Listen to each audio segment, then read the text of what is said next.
você está endividado, você tem um sonho a realizar, eu tenho uma consultoria financeira onde eu te ajudo a realizar os seus sonhos. Lá a gente vai tratar dos 5 pilares sobre a vida financeira de qualquer pessoa que tem que estar muito bem estruturadas. Inclusive tem vídeo aqui no canal já explicando muito bem sobre a consultoria. É só você dar uma descidinha que você vai encontrar. E eu vou deixar aqui também na descrição o link para você ver o vídeo, caso você não tenha visto ainda. E também vou deixar os meus dados, né, o meu WhatsApp, tem as minhas redes sociais, que você consegue também saber mais sobre a consultoria através delas.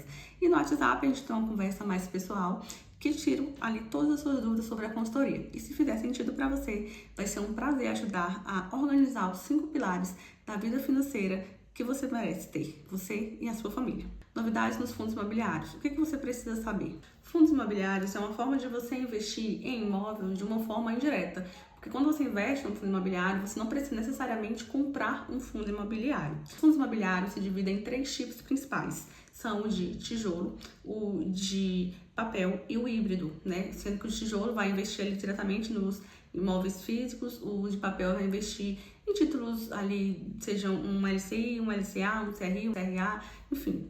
E o híbrido, ele vai investir ali mesclando, né? Ele tem um pouco de tijolo e ele tem um pouco de papel.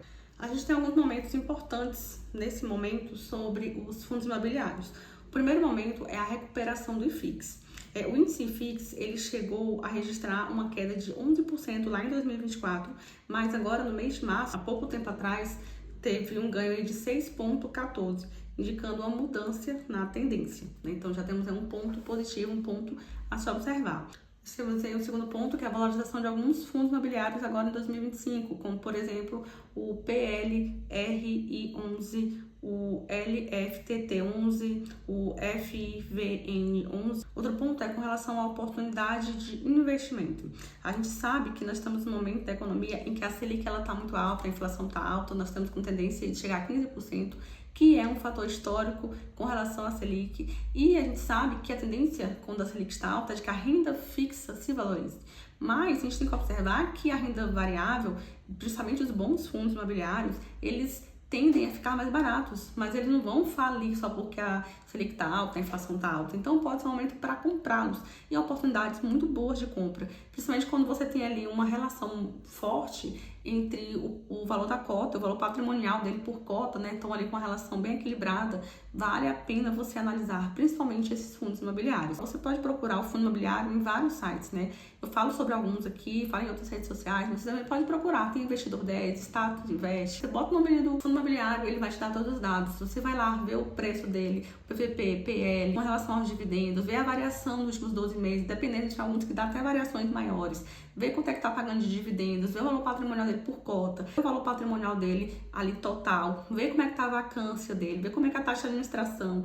Então você consegue ver tudo ali e de uma forma muito simplificada, só ir descendo você vai ver, tem umas coisas que estão representadas em gráficos, que é muito visual. Então você consegue observar tudo isso, tá? Para você saber quais são aquelas oportunidades melhores de compra, sempre também, não podendo esquecer, porque eu sempre falo sobre isso, observando também a tolerância ao risco, né, que é o seu perfil de investidor, e também observando como que estão os seus objetivos, se aquele investimento, né, aquele fundo imobiliário está de acordo com o que você está procurando. E nós temos aí chegadas de alguns fundos imobiliários no mercado, né, claro que se está chegando agora, você tem que parar para observar, analisar, ver o que, é que o mercado está achando deles. E aí eu vou te trazer 3 opções. Tem aqui o KPRP, tem o TG de renda urbana, tem o Vence Oportunidades Logísticas, tá? Então assim, são fundos imobiliários que eu particularmente nem conhecia, mas nem vou começar a investir neles também e nem digo para alguém investir ou não investir, né? Porque isso é muito pessoal. Estou dizendo que temos aí fundos imobiliários chegando ao mercado que vale ter aquela atenção, porque pode o fundo imobiliário estar há 10 anos no mercado, chegar um hoje e se tornar muito melhor. Então assim, não é tempo que vai dizer que é melhor, né? É o que é feito ali dentro daquele fundo imobiliário, então você tem que prestar atenção. Vale a pena você observar esses fundos imobiliários e se eles fizerem sentido para você, quem sabe você pode até começar a investir neles. Nós temos, com relação à regulamentação dos fundos imobiliários, nós tivemos uma mudança aí, que ela vem em 2022, mas ela tem um prazo para adaptação que acaba agora em 2025. É a resolução de CVM 175, que ela foi ali lançada em dezembro de 2022, que ela vai estabelecer um novo marco ali regulatório dos fundos de investimento, incluindo neles os fundos imobiliários, com regras que são mais claras e também mais simples. O prazo de adaptação acaba no dia 30 de junho de 2025. Essa resolução ela vai falar sobre uma norma que ela vai consolidar regras gerais para a indústria de fundos, bem como as regras específicas em formato de anexos normativos, facilitando a compreensão e também a aplicação dessas normas.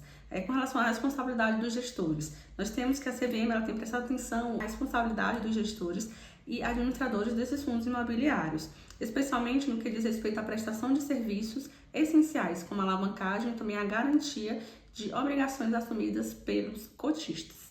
Com relação à alavancagem, nós vamos ter a resolução 200, que ela vem ali para complementar a resolução 175, que ela permite que os gestores de fundos imobiliários eles prestem fiança, aval ou co-obrigação, bem como constituem também ônus reais sobre os imóveis do fundo para garantir obrigações assumidas pelos cotistas, mas essa possibilidade é restrita a algumas classes de fundos.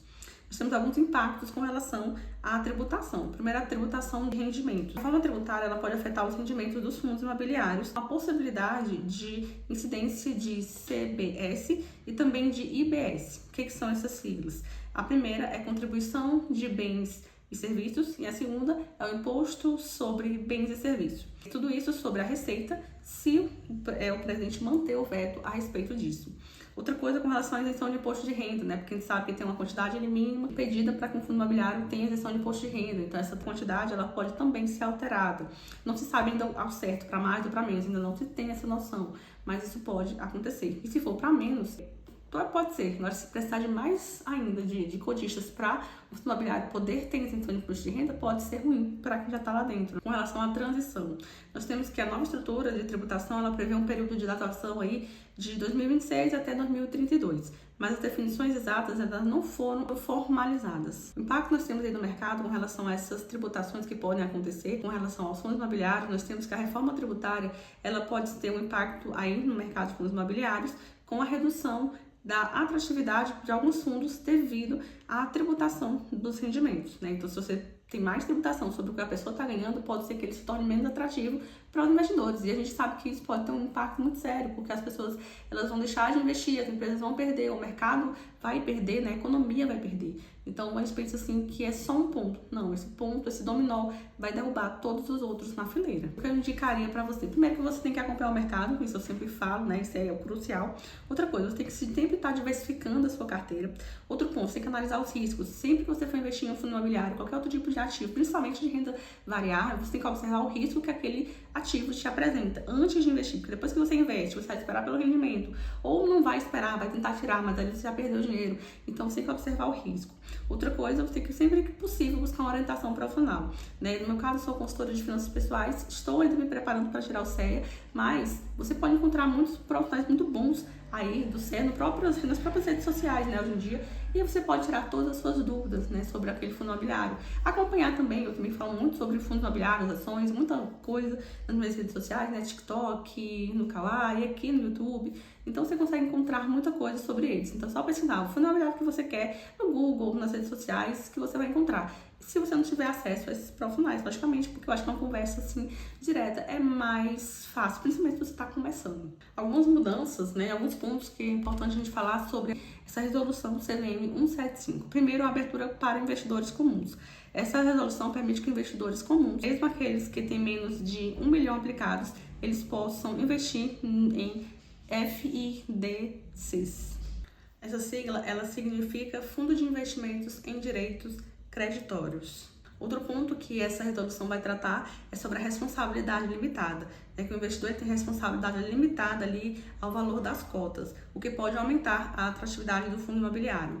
Outra coisa são as novas classes de fundos, porque a resolução ela permite a criação de novas classes de fundos com regras que são específicas, como fundos exclusivos para investidores profissionais. Outra coisa é a flexibilidade para os gestores, porque a CVM ela vai conceder mais autonomia para os gestores desses fundos imobiliários, o que pode aumentar a eficiência e também a inovação no mercado.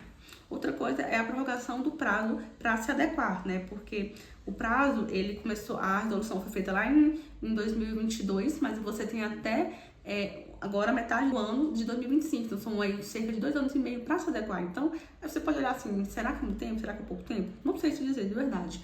Mas eu acredito que eles têm, os fundos imobiliários, os gestores, principalmente os grandes fundos imobiliários, eles têm que estar preparados para as mudanças que vão acontecer, eles acontecem todo dia, né? Então, assim, eu acredito que, de verdade, é um prazo muito bom para que eles consigam se adequar e no dia 30 de junho de 2025 eles estejam ali adequados ao que eles precisam para poder, né, conseguir em frente. E aí essas mudanças, elas podem trazer alguns pontos para os investidores, né? Mas assim, tudo precisa primeiro ser analisado para ver se de fato vai acontecer ou não, né? Porque o prazo ainda não acabou. Então no vídeo de hoje era isso. Eu queria te falar um pouco sobre essas novas possibilidades, né? Novas regras que estão surgindo aí com os fundos imobiliários. Espero que você tenha entendido um pouco sobre elas. Eu vou deixar aqui também o link da resolução completa, caso você tenha interesse em ler sobre ela. Então é isso. Obrigada por assistir meu vídeo até aqui. Não esquece de curtir esse vídeo, se inscrever no canal, ativar o sininho de notificação para não perder nenhum vídeo. E eu vou te esperar no meu próximo vídeo. Tchau!